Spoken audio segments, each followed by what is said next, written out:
Welcome back.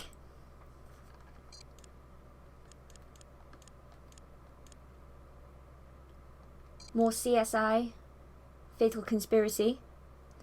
And we are on... I think we're on case 3. What? This thing is just so temperamental.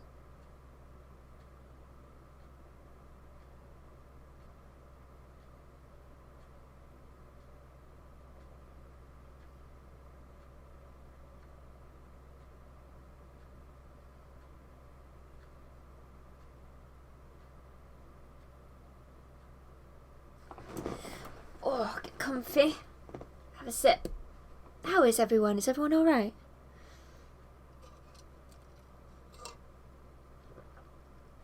Oh, I think this is that thing that we saw in the trailer. Am I with that incredibly smug guy?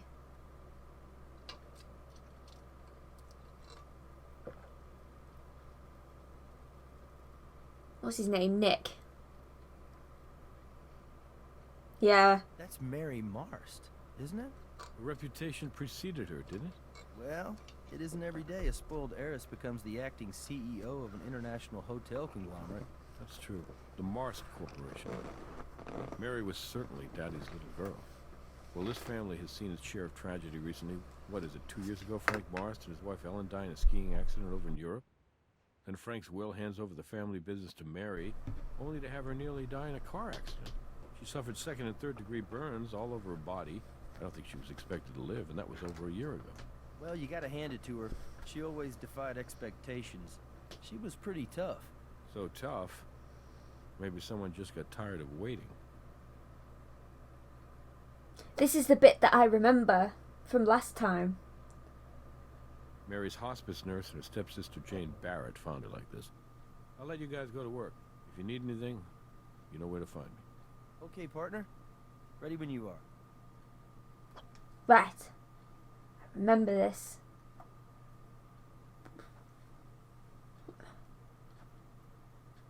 Bottle of morphine. So there has to be a switch inside that regulator unit which prevents a patient from overdosing.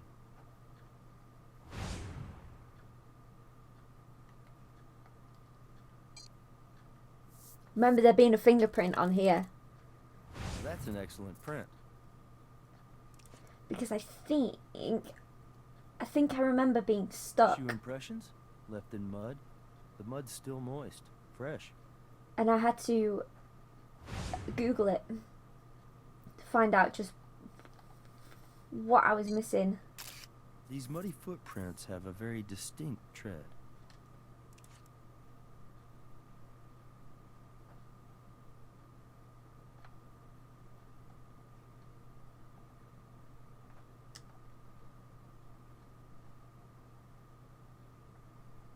I don't think there's anything around here.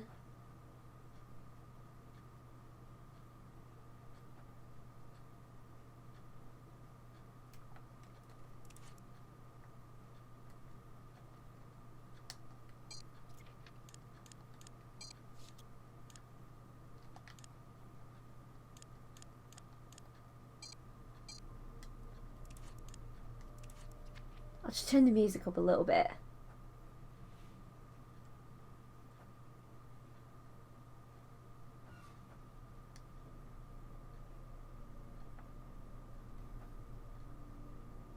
So once we've processed the scene, we'll call Robbins and arrange for the body to be transferred to the coroner's office. We'll get a better look at the body at autopsy.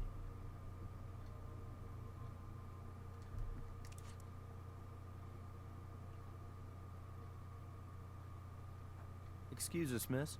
We're with the Las Vegas Crime Lab. We'd like to ask you a few questions. What do you know? Starting with your name, please. I'm Pauline Liu. I'm Mary's hospice nurse, but I suppose you might have been able to guess that from the uniform. That is, or was, the unit which regulated Mary's morphine dosage. Oh, I didn't see The that. mobility in the 2 fingers on her left hand allowed her to press the button on the regulator. By breaking the regulator, there'd be no control over how much morphine Mary was receiving. There'd be no way to monitor it. If Mary pushed the button too often, then a small safety latch inside the regulator would engage. The latch blocks any further signals into the mechanism dispensing the morphine. It's what prevents an overdose. Yes, and Miss Barrett, that's Mary's stepsister. She and I found Mary. Like this. About 7:45, I think. Miss Barrett visits us every Sunday and she usually arrives by 10 o'clock, but today she was early. She rang the bell about 7:30. Miss Barrett and I were together when we came into the room and found Mary just like this. I was just devastated. No, it's just not physically possible. Mary was burned over 75% of her body, and we're talking about burns which were 2nd and 3rd degree. The scar tissue is so extensive, her mobility had been limited to 2 fingers on her left hand. It's hard for me to say this, but I do believe Mary wanted to die. It's a miracle she survived the car accident, but the quality of her life from that moment on was extremely poor. It's difficult to imagine just how much physical pain she was in on a daily basis. We did as much as we could to ease that pain, but I know she's in a much better place now. Could she talk at all? No, the damage to her vocal cords was too severe, and she couldn't move enough to sign either. Miss Barrett once purchased a computer for Mary so she could literally talk through it, but even though you could operate the voice software with the touch of a button, Mary showed no interest in it. Are you familiar with the Nightingale Pledge? It's an oath nurses take, like the Hippocratic Oath. Part of it goes, I will abstain from whatever is deleterious and mischievous and will not take or knowingly administer any harmful drug. So in answer to your question, no, I did not assist Mary in ending her life. I have a small room at the house. Family prefers I refer to it as the chalet. Anyway, when the family hired me, it was with the understanding that Mary required 24-hour care. I can't remember Mary ever having a call button, actually. I used to just check in on her 4 or 5 times a night. But I stopped doing that a few months ago when the doctor was able to adjust the regulator to administer a dosage which allowed her to sleep peacefully through the night. I should have never have stopped checking in on her. Maybe I could have saved her. No, Mr. Barrett, I mean John, Mary's brother, well, stepbrother, actually. I'm sorry, it's a little confusing. He lives in the chalet. He told me he moved in right after they decided to check Mary out of the hospital. She hadn't been expected to live very long, and they thought it would be nice for her to live out the rest of her days looking out over the waters of Lake Merritt. He spent a lot of time with her every day, talking to her, reading to her. They were very close. When we couldn't revive Mary, Mr. Barrett got very upset and left the house. I don't know. I took care of Mary, but I was not particularly close to the family. I tried to be as inconspicuous in their lives as possible. Yes, of course. Right. Oh, by the way, just because you take an oath doesn't mean that you still can't do it. Taking an oath doesn't physically stop you. That's all I'm saying. So just because you took an oath doesn't mean you didn't do it. Oh, who's that? God. Moving is just so difficult. Miss Barrett, we're with the Las Vegas Crime Lab. I know you're upset, but we'd like to ask you a few questions if you don't mind. Of course, officers. Whatever I can do to help. That's correct. Mary's nurse and I discovered the body this morning. 7:30 this morning? Maybe 7:45? I'm not exactly certain. Yes, she was lying almost exactly like this, but the nurse and my brother John did try resuscitating her, so the body may have been jostled a bit. I made sure none of us moved anything else, because I understand the importance of not disturbing a crime scene. That answer was suspicious. Her morphine regulator was smashed. Mary couldn't do that. Poor thing could only move 2 fingers on her left hand. God bless her. I pray she's in a better place now. You'd think anyone living like this would want to die. Not Mary. She was a fighter, and she was a real inspiration to me. When I moved away from here, I thought I'd never come back. But after Mary's accident, I started flying in from LA every Sunday. I swear to you, as God is my witness, Mary wanted to live. Yes, I live in Los Angeles. I work for a public relations firm, but like I said, I fly out to visit Mary every Sunday. Yes, that's right. I'm sure you've heard of my stepfather, the self-proclaimed hotel tycoon. The bust is almost as imposing and impressive as the man himself. He and my mother died less than a year after it was Is commissioned. that a dent in the They forehead? were skiing in the Swiss Alps. I can tell you, everyone was shocked when the living will entrusted Mary to step in as the acting CEO of Marst Hotel and Entertainment. Well, needless to say, no one thought a party girl could take over the reins of a multinational travel and leisure conglomerate, including me. But I have to admit, we were all wrong. Tragically, the very same night she announced her retirement and appointed her successor, she crashed her car. I'm thinking sabotage. Yes, it is. She was so badly burned, the doctors told us she wouldn't live through the night. I'll never forget the look on my brother's face when he heard the doctor say that. It's all impossibly difficult to describe to you. I mean, first our parents, and then Mary? It was almost too much to bear. But the way she fought, she was stronger than anyone could have guessed. She wanted to live. Mary's nurse let me in, and it was just like my normal Sunday visit. I wanted to tell Mary about my promotion. And then, as soon as I saw her, I knew something was wrong. I could tell by the paleness of her skin. I think I screamed. And the nurse screamed, and that's when John ran in and we tried to revive her. This is the family's chalet. When we all decided to bring Mary back here to spend her final days in peace, my brother John decided to move in too, so we could be with her and help take care of her. He and Mary were very close, much closer than he and I. No, we're not particularly close.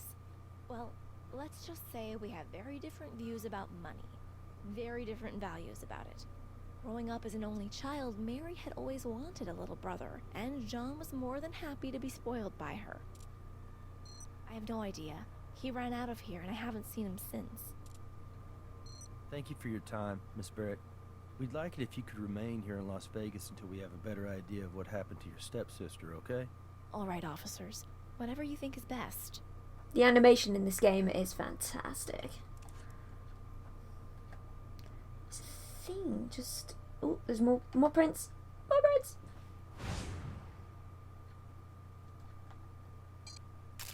You should compare these footprints to the ones we pulled from the next room. There's a thing. Look like anyone you know? Maybe not. This bust is of the late Frank Marst, Mary's father. Looks like it's made of solid bronze. But there's a thing in the forehead.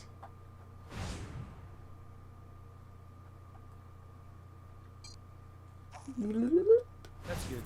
We'll be able to compare those marks back at the lab.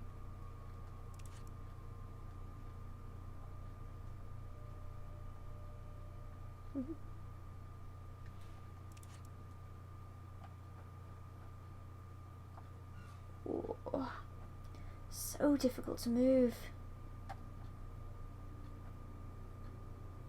Can we go upstairs? Let's have a little looky round up here. Are we not allowed to? Oh.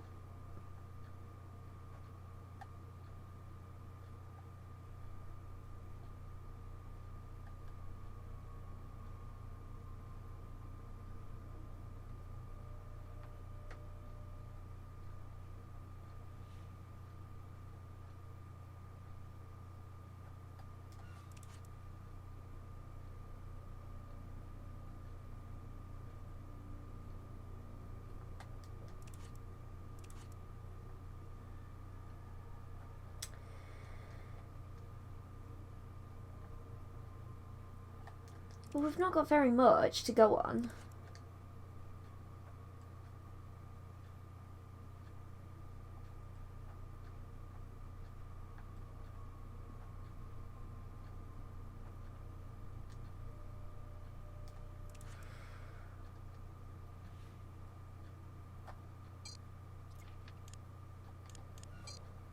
It's got 4 solitary bits of evidence.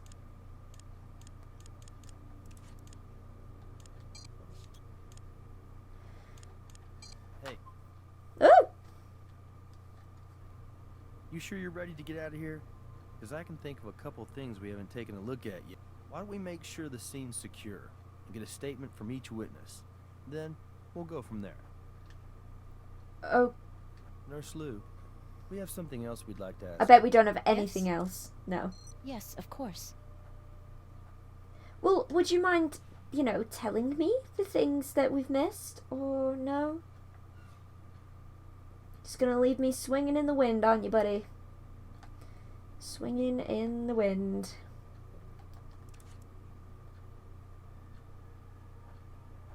Oh yeah, the regulator, that's right. Have you ever seen one of these before? It's a device used with an IV to monitor a patient's dosage of medication. So it looks as though if Mary were experiencing some pain, she could just push this little button here, and the regulator would release a dose of morphine into her IV. See this? There's a serial number right along the broken seam here. So if we put these pieces back together at the lab, we should be able to read it. Not bad for a preliminary assessment. What's next?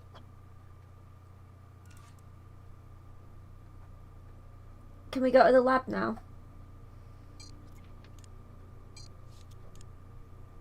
I'll call Robbins, tell him to send somebody Fuck down for here to that. pick up the body. I forgot about I'll the make sure morphine officers hold regulator. the scene for us, just in case we need to come back here.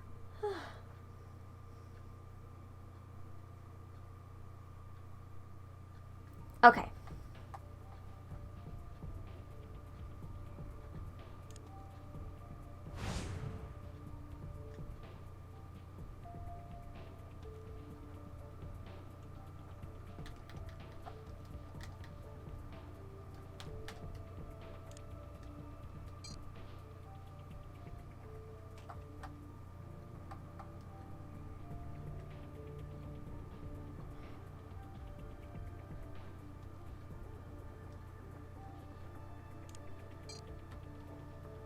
Just move this thing up here.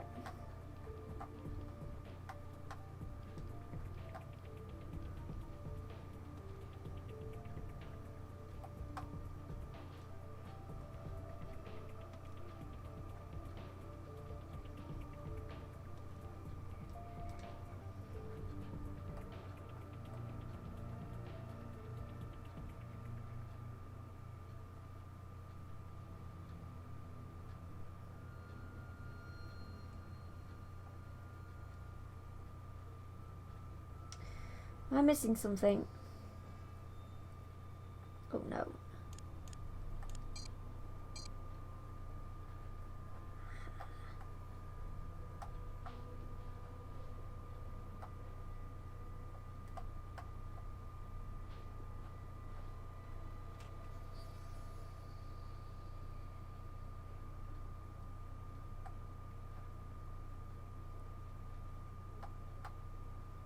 All right.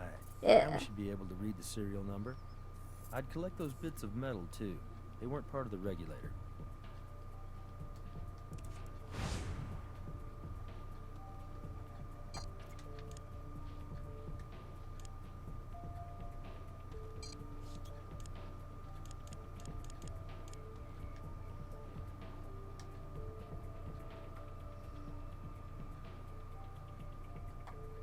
Could be part of that bronze thing.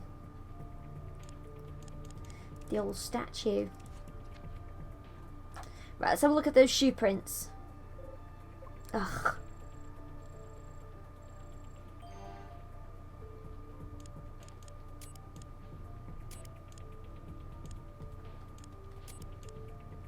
Same tread, same size.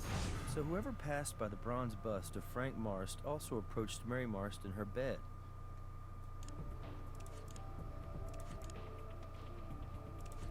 Good stuff. I didn't mean to do that.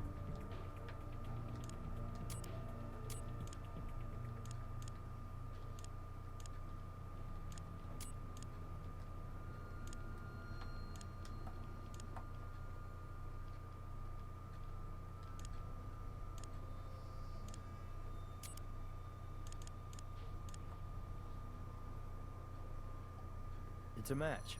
Yeah. Let's trace